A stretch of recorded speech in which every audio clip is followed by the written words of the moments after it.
So whenever it comes to dice in action, the funnest way to show it is with a cube. We'll press SX to scale it out. And with Boxcutter active, we'll just draw a box and perform a cut. Press D, jump over to circle. Press A in order to make a new shape, and we'll just cut there.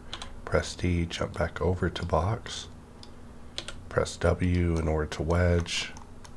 Perform another wedge in the back.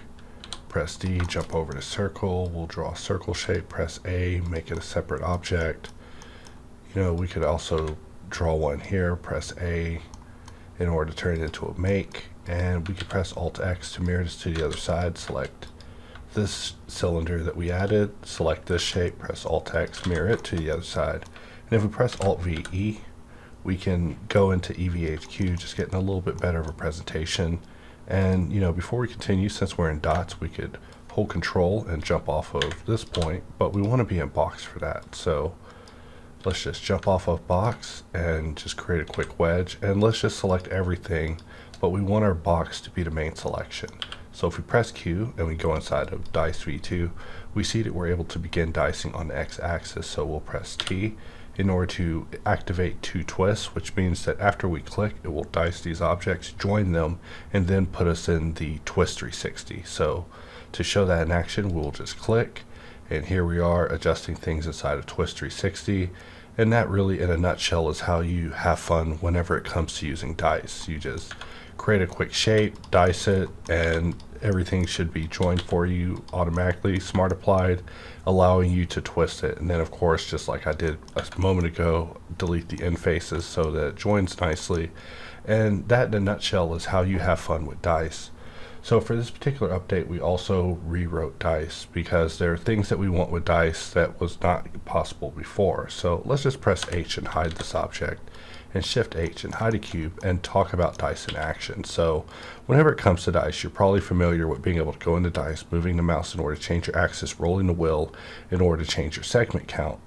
However, in addition to being able to dice on individual axes, you could press Y to add another axis, and we're scrolling the wheel and we're adjusting all of them at the same time. And we could even press Z and cut on all the axes at the same time. However, one of the limitations of our previous dice was we didn't have the ability to control individual axes. So if we press Tab, we're able to expand out the new .UI that's now a part of the new dice, where we can actually adjust individual axes whenever it comes to dicing in a more intimate fashion. So really, this is just scratching the surface whenever it comes to this dice, but our goal was to try to make it as similar to the previous version of dice, keeping everything that made it great as possible, even the ability to scroll through your text, toggle on the ability to see through, and the ability to smart apply and even change your algorithm between knife project and mesh intersect on the fly. Keep in mind that the hotkey of Q is still kept for that. And one of the best parts of it is that if you hold Shift, you see that the icon for complete turns into twist 360, meaning that if I were to click to complete, it actually will put us into twist 360. So a nice little visual cue, just letting us know that afterwards you'll be jumped into twist 360. But for the most part, all the behaviors that you are used to with the previous version of dice are kept. For example, we'll just insert a new cube. If we press Q and we hover over it, we see that the tooltip is pretty much almost the same. You're still able to dice on left click. You're able to dice or dice using a secondary object on the first object on Shift, and you're able to control click in order to dice on all axes, which has now been upgraded to a technique called boxalization.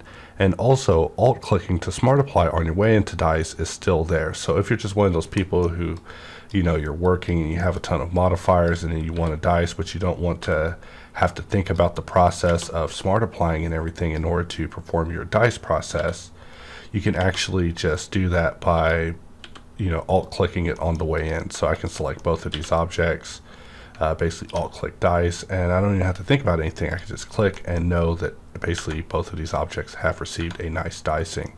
In fact, we see that this cut did not work out, so let's Control Z and undo that. And this is a perfect example of why dice actually has the Q key for us to change the algorithm, because some algorithms will have issues. For example, knife project works good with singular selections, sometimes even 2D selections work better. However, with objects that are comprised of multiple objects that are intertwined with each other like we're seeing here, mesh intersect sometimes can work a little bit better, even though it can have some limitations with certain other types of cases. So whenever it comes to dice, results will definitely vary. Keep in mind that there are multiple algorithms whenever it comes to using dice.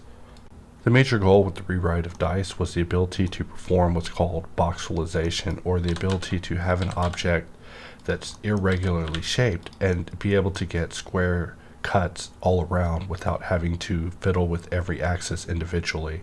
So to show that in action, this behavior actually takes control of the control click behavior for dice v2. So if I control click, we see that the ticks are actually dynamically changing as I'm scrolling up, and there's actually one segment counter at the bottom.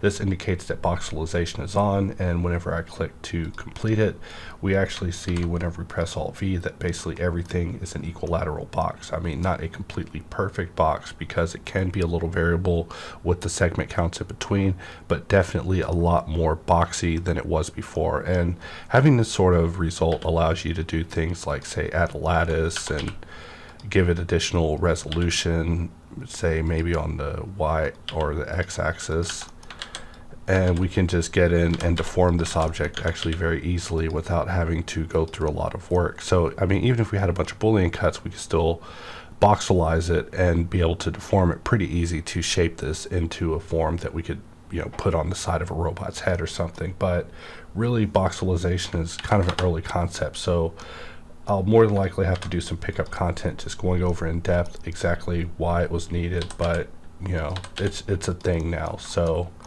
it was one of the things on the to-do list, and I continuously pestered the coders about it, saying, hey, I need this to be a thing. We had it as a thing on the Boxcutter side, where basically whenever you cut using the knife grid, which was shown in the last release log, that part is actually kind of our attempt at boxalization inside of Boxcutter.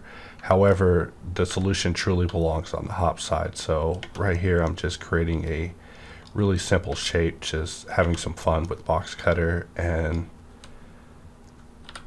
we'll just press T, give this some thickness, maybe draw a shape here, cut inside, bring it to the other side, let it clamp.